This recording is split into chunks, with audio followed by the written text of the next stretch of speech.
एक गांव में एक बहुत क्रोधी आदमी था।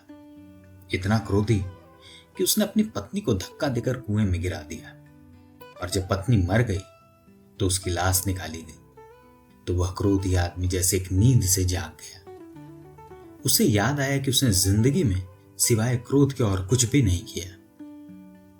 इस दुर्घटना में वह एकदम सचेत हो गया। उसे बड़ा पश्चाताप भी हुआ। अब गांव में एक मुनि आए। वह मुनि के दर्शन को गया और उनके चरणों पर सिर रखकर रोया, और उसने कहा कि मैं इस क्रोध से कैसे छुटकारा पाऊं, क्या रास्ता है, मैं कैसे इस क्रोध से बचूं। मुनि ने कहा, सन्यासी हो जाओ, छोड़ दो वह सब जो तुम कल तक पकड़े थे। लेकिन मजा यह है कि जिसे छोड़ो, छोड़ने के कारण ही वह और पकड़ जाता है। लेकिन वह थोड़ी गहरी बात थी, वह एकदम से दिखाई नहीं पड़ती। कहा, छोड़ दो सब, क्रोध को भी छोड़ दो, सन्यासी हो जाओ, शांत हो जाओ। अब कोई क्रोध को कैसे छोड़ सकता है। वह आदमी सन्यासी हो गया। उसने तत्क्षण वस्त्र फेंक दिए और नग्न हो गया, और उसने कहा कि मुझे दीक्षा दे। इसी क्षण मुनि बहुत हैरान हुए। बहुत लोग उन्होंने देखे थे, ऐसा संकल्पवान आदमी नहीं देखा था जो इतनी शीघ्रता से सन्यासी हो जाए।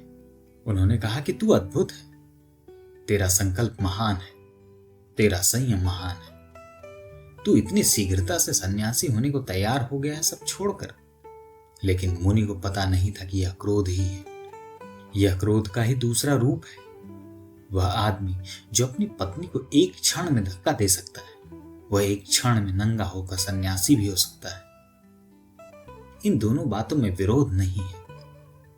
ये एक ही क्रोध के दो रूप हैं। मुनि बहुत प्रभावित हुए। उन्होंने उसे दीक्षा दे दी। उसका नाम रख दिया शांतिनाथ। वह मुनि शांतिनाथ हो गया। और भी शिष्य थे मुनि के, लेकिन उस मुनि शांतिनाथ का मुकाबला करना बहुत मुश्किल था, क्योंकि उतना क्रोधी उनमें कोई भी नहीं था। दूसरे दिन में एक बार भोजन करते तो शांतिनाथ 2-2 दिन तक भोजन नहीं करते। क्रोधी आदमी कुछ भी कर सकता है। दूसरे सीधे रास्ते चलते थे तो मुनि शांतिनाथ उल्टे कांटों भरे रास्ते पर चलते। दूसरे छाया में बैठते थे तो मुनि शांतिनाथ धूप में खड़े रहते थे। सूख गया शरीर, कृश हो गया, काला पड़ गया, पैर में घाव पड़ गए, लेकिन मुनि की कीर्ति फैलनी शुरू हो गई कि मुनि महान तपस्वी है। वह सब क्रोध ही था जो स्वयं पर लौट आया। वह क्रोध था जो दूसरों पर प्रकट होता था, अब वह अपने पर ही प्रकट हो रहा था। 100 में से 99 तपस्वी स्वयं पर लौटे हुए क्रोध का परिणाम होते हैं।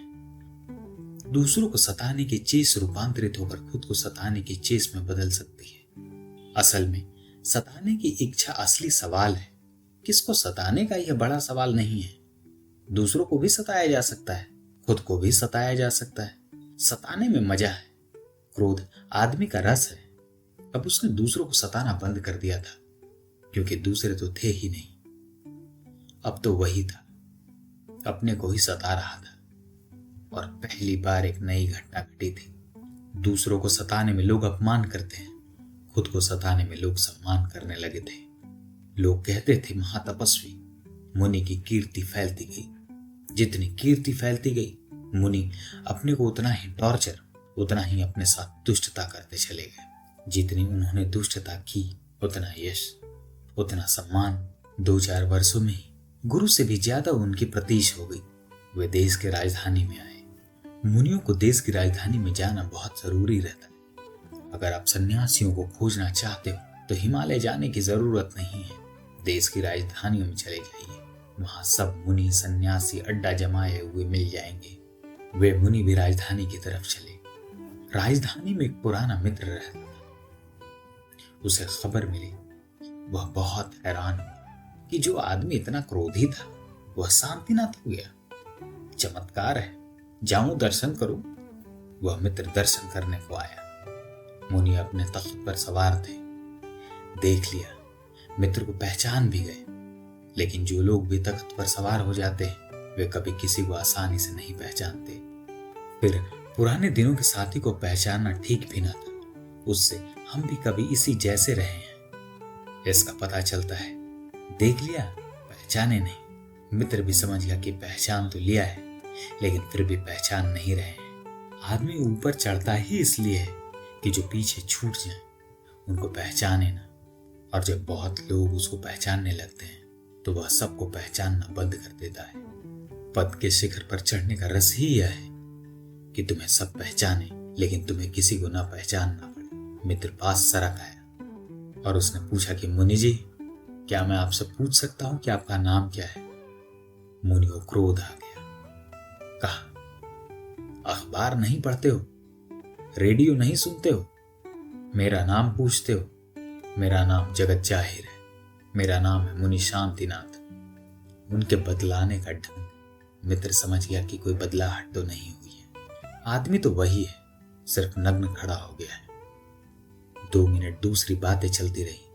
मित्र ने पूछा कि महाराज, मैं भूल गया आपका नाम क्या है? मुनि की तो आंखों में आग जल उठी। उन्होंने कहा कि मूढ़, नासमझ, इतनी भी बुद्धि नहीं है। अभी मैंने तुझे कहा था कि मेरा नाम मुनि शांतिनाथ है, मेरा नाम है मुनि शांतिनाथ। और उनका मित्र और दूसरी बातें चलती रही, सुनता रहा। फिर उसने पूछा कि महाराज, मैं भूल गया कि आपका नाम क्या है। मुनि ने डंडा उठा लिया और कहा कि सिर तोड़ दूंगा, नाम समझ में नहीं आता, मेरा नाम मुनि शांतिनाथ है।